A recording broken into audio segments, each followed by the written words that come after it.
You're watching Good Day Siouxland with Nick Wilson and meteorologist Victor Perez. From KCAU 9 News, this is Good Day Siouxland. Good morning. It's 6:45 on this Monday morning. I'm Nick Wilson. And I'm Ethan Foreman. And we're off to a fairly decent morning, just a little foggy. Yeah, a little foggy in spots and still some cloud cover where we did have that rainfall yesterday. Some beneficial rain for some areas, but once that clearing takes place, we'll see those highs climb into the low to middle 70s for today, and then for tonight, dropping down quite chilly with those clear skies as high pressure makes its way through the region.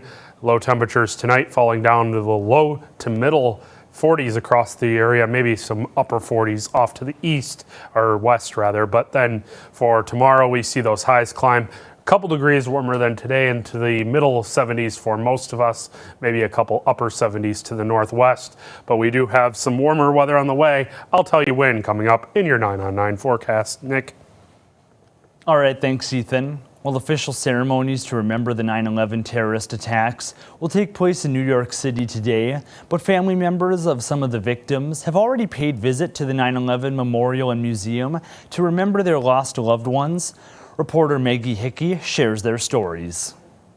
I want to be where he passed away, where he died. And that's New York City, where I was born and where he was born. 86-year-old Christina Serafin and her daughter Jeannie Evans come to the 9/11 Memorial on the eve of every September 11th anniversary to reflect on all the lives lost in 2001. They are remembering first and foremost Robert Evans from Engine 33 on Great Jones Street. The son and brother, only 36, died a hero trying to save others. It's great to see so many people, friends of ours, had babies and now they're graduating from college. September 11th is every day for us. It doesn't go away. We learn how to live with it. Joanne Barbara's husband, Jerry, FDNY Assistant Chief of Department, rushed to the burning Twin Towers to save others on 9/11. His 5 grandchildren, who he never met, know that Papa Jerry died a hero. It's difficult to go down to the memorial. There are so many other families that just are suffering so much.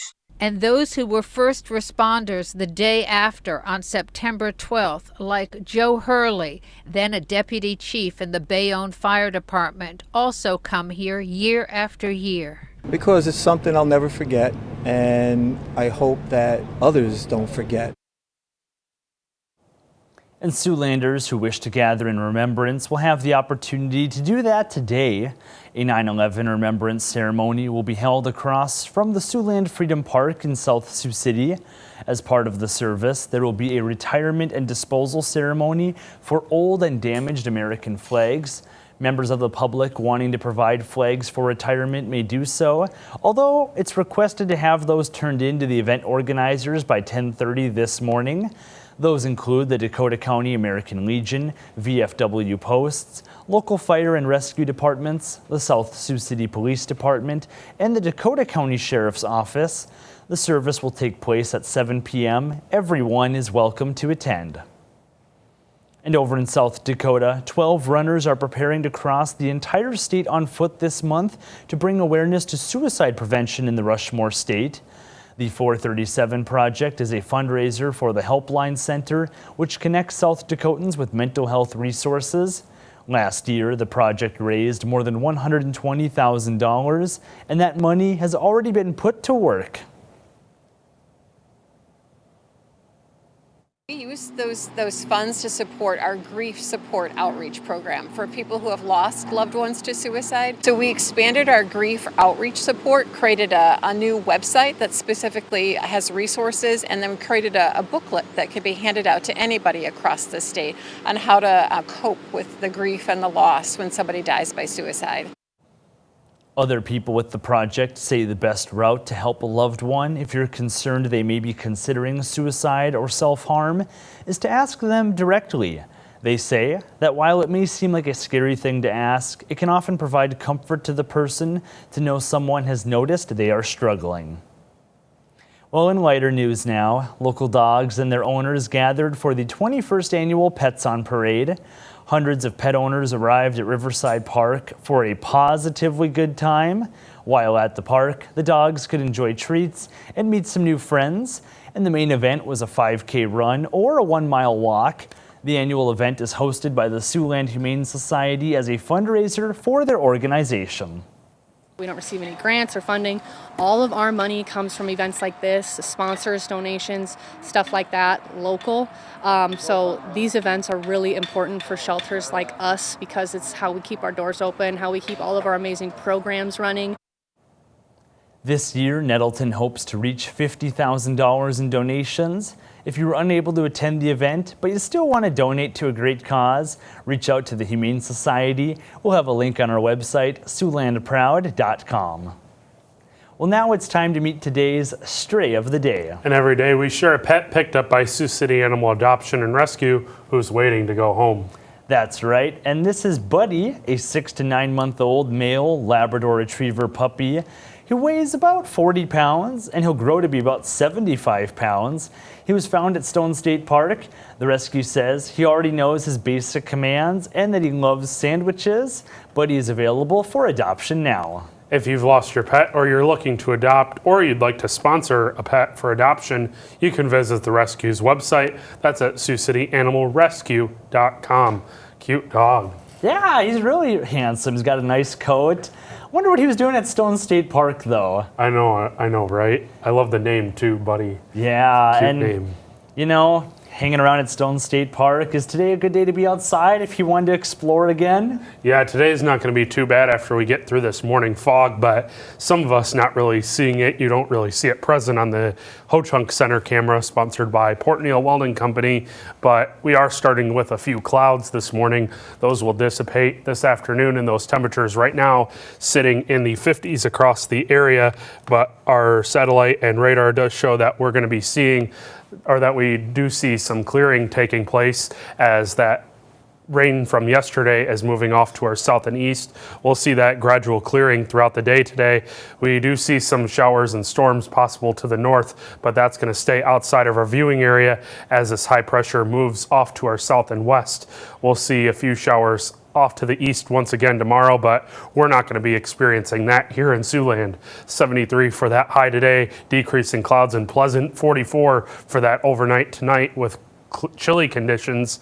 You might want a jacket as you head out the door tomorrow morning, but you'll want those short sleeves as we head into the afternoon for the rest of this week before we see some shower chances again Friday night and Saturday morning. Temperatures remaining generally in the 70s before maybe a couple 80s return as we head into the middle of next week. Thanks, Ethan. Now we turn to sports, where it's time to look back at the best moments of another week in Siouxland sports. Noah Sacco shares our latest top 5 plays of the week, and it's right here in your morning sports wrap. Good morning, Siouxland. What a week it was for sports in Siouxland. Milestones made on the pitch, head-turning moments on the gridiron. Those big moments came in droves as we count down the cream of the crop. So, time for those Sports Zone top 5 plays of the week. We got a slice of everything. Starting at number 5, Western Iowa Tech Community College girls soccer and Metro Community College. First ever home opener for the Comets, and history would continue to be made. Emma Jolly to Alexa De La Torre. Goal! Comets claim their first goal in program history. Ladies are ecstatic. Still looking for that first win, though. They fall 5-1. Number 4, GPAC football, Dort and Mount Marty. Colson Cruz pitching it to Nick Wellen, but hold the phone. He's dropping back to pass. Connects with a wide open Connor Knapp for 6. Joe Penner digging in was bag of tricks for the 14-yard TD strike. Defenders win big, 49-20. Number 3, Morningside and Hastings. Road trip for the Mustangs, but they brought the hits with them. Boom! Hayden Mendel crunching the quarterback, and the ball is free. Braden Clayton takes it off the turf. Nothing but green in front of him. 44-yard scoop and score for the sophomore lineman. He sure can move. M-side hammers Hastings, 55-18. Number 2, X's and Redhawks in Game 2 of the divisional series. Check this one out. Corral Prime lifts one down the right field line. Daniel Lingua on his horse. It'd be bobbled and caught by Scott Oda. What a play. Bounces in and out of Lingua's glove and into Oda's glove. He's nonchalant about it. The X's, they go on to get the win, 2-zip. They're moving on to the West Divisional Championship Series. And at number 1, Norfolk and Grand Island. Panthers with pressure. Islanders going for the home run, but check out the defense and interception from Rowdy Bauer. What a catch and what a name. Off the shoulder pad, off Rowdy's helmet. Intercepted in stride. That's going to be one for the huddle reel. Islanders, though, they get the last laugh. They win it 21-19.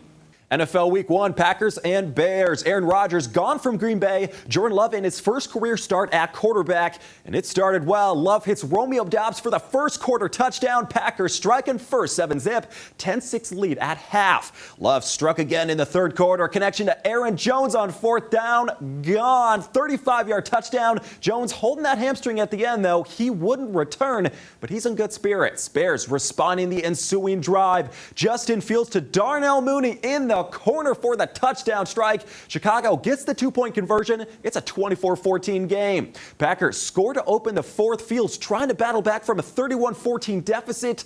Picked off. Quay Walker running through traffic all the way back for the pick six. Love throws for 3 touchdowns. Green Bay bests the Bears for the 9th time in a row, 38-20. Now to check at sports. You stay classy, Sioux City. Now let's take a look at this morning's top stories. It's what you need to know before you go. Renewable energy is once again back in the spotlight in Woodbury County, with the Zoning Commission set to hold a public hearing on solar power regulation. Last month, the Woodbury County Board of Supervisors expanded private and commercial use of solar energy in the county under certain permits. Today, the Zoning Commission will hear comments on the regulation of utility-scale solar energy systems in the county's unincorporated areas. The comments will help the Commission prepare a recommendation for the Board of Supervisors to further update the county ordinance. The meeting will be held at 5 p.m. this evening at the Mobile Area Community Center. And meanwhile, over the weekend, one person was killed and another was injured in a 5-car accident in Hinton, Iowa on Saturday.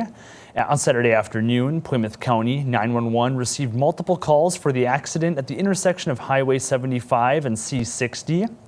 And during the accident, a car hit a GMC traveling west on C60 and then hit a pickup that was also stopped at a red light. The driver of the Nissan was transported to an area hospital where he was pronounced dead. The driver of the gray GMC was transported to a different area hospital for minor injuries. 4 children who were passengers in that GMC were treated for injuries at the scene. Meanwhile, the gold Nissan was reportedly stolen out of Sioux City prior to the accident. The driver's name has not been released yet. And finally, the Siouxland Freedom Park has brought yet another iconic national symbol to the region. The Tomb of the Unknown Soldier is the resting place of 3 U.S. service members who, to this day, have not been identified. The original memorial resides in Arlington National Cemetery, a place many may have never seen in person, but a replica of the monument has been brought to Siouxland Freedom Park for a few days. The Tomb of the Unknown gives us a place and a figure, so to speak, to mourn, to honor, to remember. That's very important. Today is the last day the replica will be inside the Brigadier General Bud and Doris Day Interpretive Center. It will be available to view from 4 p.m. through 9 p.m. tonight. Well, one last look at the weather today. Is that fog and smoke going to go away anytime soon? Unfortunately, it's really not, as the smoke is going to be returning for today for some of us to the northwest, but that fog will be dissipating pretty soon. And then we'll see those highs for today climb into the low 70s for the afternoon hours and decreasing clouds with pleasant conditions, feeling very fall-like. 44 for that overnight tonight, mostly clear and quite chilly for the overnight hours. That smoke should burn off as we head into tomorrow, with those highs in the middle to upper 70s throughout the rest of this week, and then low 80s as we head into Thursday for guest weather, where Victor Perez will be live at the Clay County Fair. Then we see some showers possible Friday night and Saturday morning before we see clear skies to start next week. Well, still some fairly warm conditions. Yeah, for sure. Well, thanks for watching. KCAU 9 News will return this midday. Have a great rest of your day.